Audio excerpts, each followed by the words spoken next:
At tuluyan na ngang nagbukas ang panuroang taong 2024-2025. Siyempre, una nating niready ang ating lesson plan. At ito na nga't atin namang bubuksan ang mga bintana at itatali natin ang mga kortina sa napaka-unique na paraan ni Sir Joe. Ayan, dahil hindi ako marunong magtali.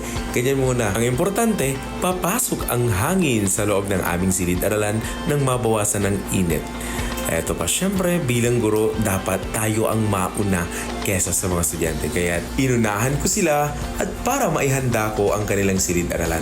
Syempre, unang-una ay magwawalis tayo. Konting walis na lamang yan dahil nagbrigada naman. Konting alikabok lang para ready na. So, syempre, gusto rin natin na komportable ang mga bata pagpasok nila sa kanilang bagong silid-aralan.